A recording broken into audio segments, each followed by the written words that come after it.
So, when you were working on Thor, right? The entire franchise was kind of like people forget that Disney didn't own Marvel Studios initially. Marvel Studios was kind of on its own, and they had deals with Paramount and Universal still. Yeah, we used to get our residual checks from Paramount. There you go. And with that in mind, what was it like? Like, were you on before the Disney sale, or Oh, yeah, long before the Disney sale. I think the Disney sale was right before the Avengers, and we were on in late 2008 through spring of 2009. So Thor was very much still a Paramount movie. Okay, and I guess that sort of frames the basis for John's question to you, because when Disney came on board, did they kind of like try to steer the script in a different direction? Were there new sort of rules or parameters put into play, or did that not really affect you? Didn't affect us at all because we were a Paramount movie, and frankly, I don't think Disney, like when Disney bought the MCU, they were buying Kevin Feige's brain as much as they were buying as much as they were buying the 30,000 or however many Marvel characters that they got the rights to. So they've been I think they have a big hand in marketing, but on the creative side, I think they pretty much let Feige run the show, because by the time they bought it, he had already, proven his bona fides, and that this is someone who knows what he's doing. So maybe let him do his job. Nice, interesting. Yeah, because some people have this perception of like Disney is this big like corporate overlord who has to like micromanage what you're doing, but it doesn't sound like you had to deal with anything like that. No, not at all. We answered to. I mean, if there were studio notes, which would have been from Paramount in our case, they were filtered through Feige, our hands-on executive Craig Kyle, of course, Ken, the director, and the kind of Marvel creative committee that used to exist, kind of floating in the background somewhere. But we got our notes directly from them. Got you. And on that subject, actually, of like studio notes and whatnot, John is very curious about the fact that while everyone points to Iron Man 2 as being the film that was sort of used for a lot of world building, he thinks Thor actually does a lot of the heavy lifting in terms of setting the stage for Avengers and making the events shown in Avengers, actually work, make them land. It opens the door for a lot of that. And I'm just curious, was that something that, were you asked to do that, or did that happen organically, or is it a beautiful coincidence, or, Yeah, it's a complicated issue, because we had a very clear mandate when we were writing Thor. They already knew that they were building towards the Avengers, and they already had the notion that Loki was going to be the villain.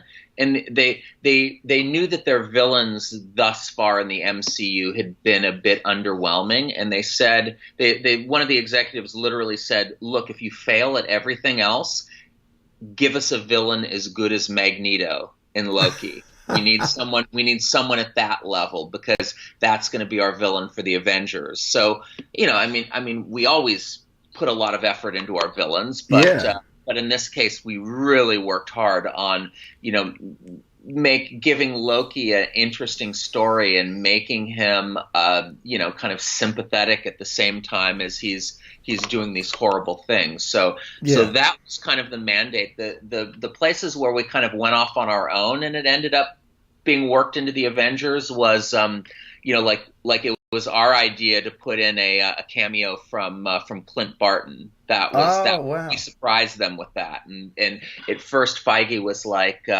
it's like, this is great, but I don't know, we're going to have to cast a real actor, and we're not ready to do that yet. And then they realized that the scene had been written in a way that you could shoot the B side with Thor, and then just shoot the A side with whatever actor you cast for the Avengers at a later, at a date much closer to production. So that's what they ended up doing. Wow. And then the other thing, which we got a lot of pushback on, was having S.H.I.E.L.D. be so front and center in the whole thing. They were uncomfortable at the idea that S.H.I.E.L.D. would be the antagonists. because they were like, we want to sell Shield action figures, and Yeah. we had to convince them that without Shield as the antagonist in the middle of the film, that there's basically no one trying to stop Thor until Loki and Loki sends the destroyer after him. So they came around on that, and I think Shield ended up being integrated into the film pretty well. Yeah, no, it's actually it's very notable how seamless those things are in there. You would almost think that was sort of planned to be that way. It would, that's the key, is make it look like you always meant to do that. Yeah. Yeah, and now circling back to Loki, because, if you were trying to make a compelling villain, arguably you made Marvel's, diamond in the rough when it comes to villains. A lot of people get very excited about some of the newer ones. Listen, Thanos is unbelievable. But Loki was the first truly, really, really compelling villain. And I've got a question regarding him, too, because there's a moment in the first Thor film where he reaches for the hammer. And the question is, does he just want power, or is he wondering if he's worthy in that moment?